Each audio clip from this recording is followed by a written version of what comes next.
Hello everyone, it's QueenVLionz back to you with another video. This video pertains to the recent events surrounding the 2020 presidential election and the Georgia grand jury probe. So let's get into it.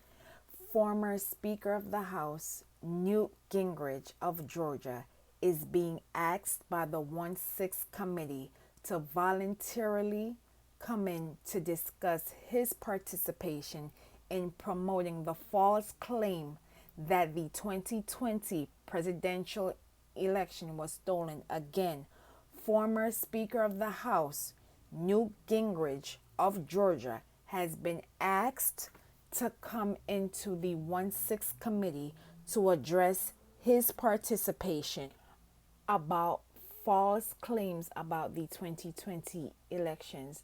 The 1-6 committee is citing emails exchanged with former Trump advisors, which include his son-in-law, Kushner, Jason Miller, that promoted unverified statements in TV ads.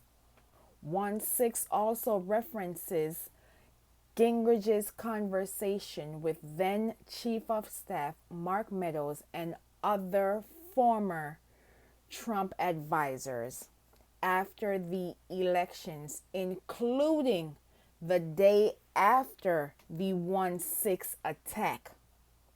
Again, the 1-6 committee is looking to speak with former Speaker of the House, Newt Gingrich of Georgia, to speak of his role during and after the 2020 election. John Eastman, a lawyer and one of the key players in Donald Trump's attempted coup, pled the fifth during the Georgia grand jury probe. Again, John Eastman, an attorney who played a role in the attempted coup of the 2020 election, pled the fifth. You will watch this brief clip and I will be back with more commentary. If you're innocent, why are you taking the Fifth Amendment? Fast-moving developments in the House probe into January 6th. Alex Jones told his podcast audience he pleaded the Fifth almost 100 times. Have you seen what's going on in front of Congress? Fifth Amendment, Fifth Amendment, Fifth Amendment. Mr. Clark intends to invoke the Fifth Amendment privilege against self-incrimination. Another lawyer involved in this scheme to flip the election results, lawyer John Eastman, he too is going to take the Fifth. Taking the Fifth, I think it's disgraceful. The Trump Organization's accounting firm now says nearly a decade worth of financial statements can no longer be relied upon, and they cannot represent Donald Trump anymore. His son, Eric Trump, invoked his right against self-incrimination in response to more than 500 questions. Fifth Amendment. President Trump and two of his children must answer questions under oath. That from a judge in New York today. It's possible he will take the Fifth, take the Fifth, take the Fifth. He won't say anything. This is like Watergate, only it's worse. The mob takes the Fifth. Rudy Giuliani also went before the grand jury and was informed that he is a possible target of the investigation into attempts by the twice impeached one-term grifter Trump as they were trying to overturn the 2020 election, which included the state of Georgia. He spent approximately 6 hours with the grand jury, and no cameras were allowed during that time.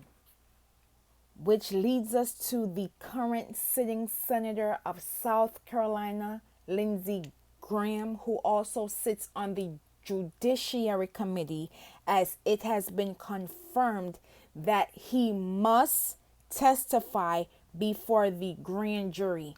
Breaking news, it has been confirmed that Lindsey Graham, a sitting senator of South Carolina, who is a judiciary member, has to testify before Georgia's grand jury. prior to this announcement, the appellate courts had agreed with Lindsay, citing that he had free speech and debate clause.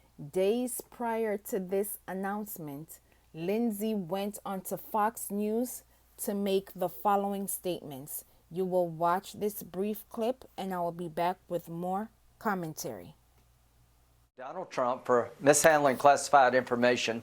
After the Clinton debacle, which you presided over and did a hell of a good job, there'll be riots in the streets. A sitting senator that sits on the Judiciary Committee was openly engaging in the act of a riot occurring in these United States, but did not have the time to sit down with a grand jury over his role into impeding the will of the people in another state which he had no business. You will watch this brief flashback and I will be back with more commentary. Because the twice impeached one-term grifter had no business taking classified documents outside of the White House to his resort in Florida. This is what Lindsey Graham, a sitting senator, is telling the American people. Again, it's the white privilege for me that a sitting senator wanted to deny the will of the people in another state to help out the twice impeached one-term grifter Trump, because he wanted 11,780 votes in the state of Georgia. Alongside 6 other states, the guardians of Putin were willing to overturn the will of the people because of this one-term, twice impeached grifter. America, again, the checks and balances is in our hands. On November 8th, 2022, there are 34 seats in the Senate and all 435 in the House of Representatives on the federal level. 36 governor races and multiple state and local races are for the taking. If your state allows early voting, please take advantage, because elections have consequences. Elections matter. Be safe out there, and I will see you in the next video.